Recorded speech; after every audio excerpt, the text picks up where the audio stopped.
Now to the main event. Observing a baker's dozen, a lunar study in variations of size and shape. In case anyone hasn't had a chance to watch my piece yet, I thought I'd quickly show it, as it's only 47 seconds long, not including the titles. Then I'll talk a little about why I made it and how I made it.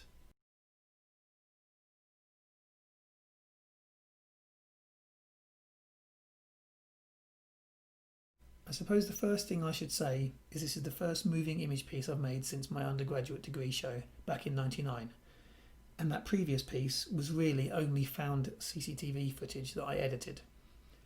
My work has always had a durational element due to the length of my photographic exposures, so time-based imagery isn't new to me completely. However, the final product as a moving image work is very much unexplored territory for me. Secondly, this piece was made specifically for this exhibition.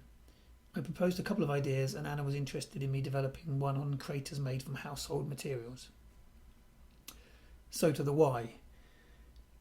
As I've previously mentioned, I've a bit of an obsession with the moon, and I'm a voracious consumer of anything and everything lunar related, especially if it involves some kind of fun fact, as I mentioned before. The weirder the better. I love a good fact.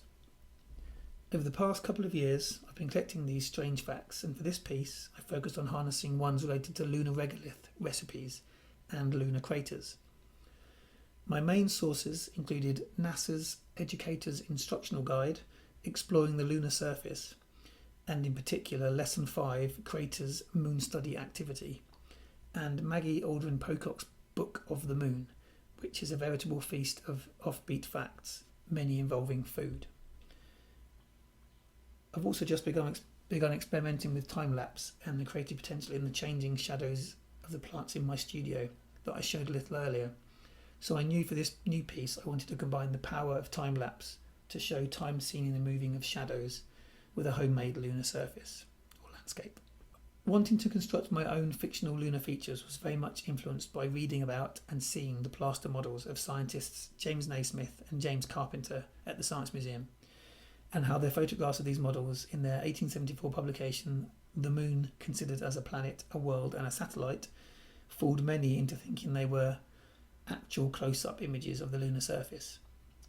Their models and the subsequent photographs are truly amazing, and excuse the poor quality of my image of Naismith's model of the Maurolycus crater even. It was shot on my phone. I also visited the Henbury Meteorites Conservation Reserve, which is situated not far from Alice Springs, back in 2002, whilst travelling around Australia. My memory of which had all but faded until I read Anna's and Lumen's call out and it came flooding back. The reserve has 13 or 14 craters, depending on who you ask or which source you use, and this formed the basis of the number of craters I was to record, i.e. 13. And the subsequent title of A Baker's Dozen, which of course also relates to the use of baking ingredients in the piece. Speaking of the title, while I was gathering the footage for the piece, I was reading a book I'd found in a thrift store on the birth of photography, focusing on the pioneers and particularly the rivalry between Daguerre and Fox Talbot, but also the other lesser-known characters in the story. The book is called Capturing the Light and is a fascinating insight into society and the politics of the time, and how this all influenced how different people from different countries reacted to the discovery.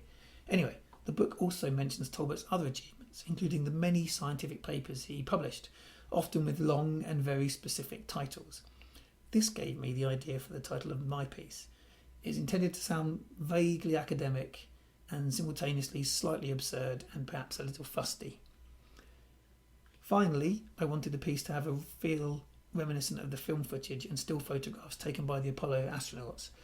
The video format pays homage to the square film format of the Hasselblad cameras taken to the moon, while the moments of shakiness and blurriness mimic a loss of signal.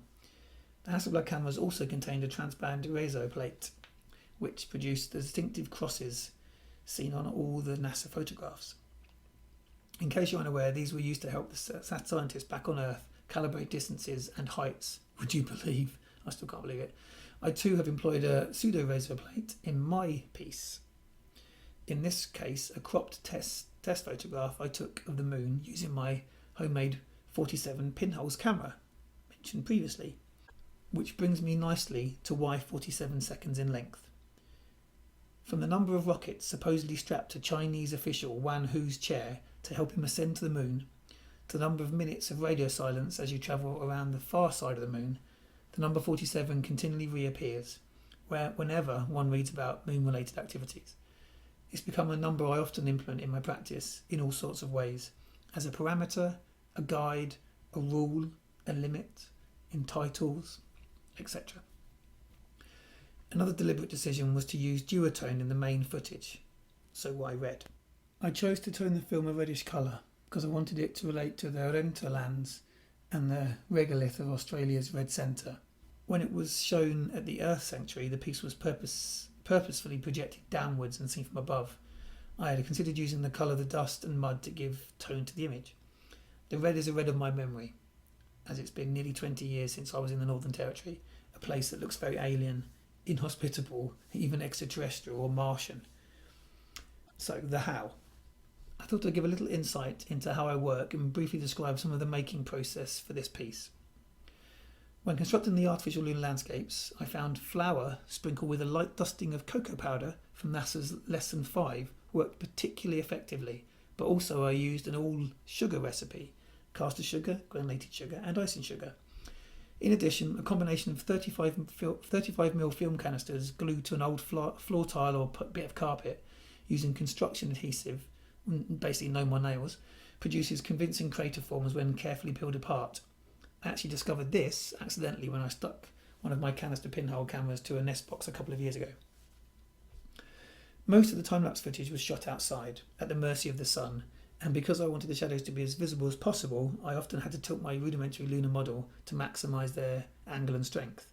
Not too dissimilar, in fact, to the raking light effect employed by Naismith and Carpenter. And of course, despite taking hundreds of stills, I was abruptly reminded when editing how individual frames and sequences can be quickly exhausted when converted to moving image. So, we've pretty much come to the end of the talk.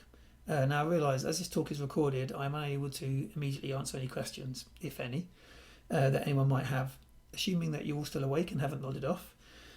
However, I'm very happy to respond to questions, thoughts, observations, etc. And I'm sure if you direct them to either Anna or Louise, they can forward them on to me. Otherwise, you can contact me directly through my website, which is listed on the Lumen Ancient Earth Talks page.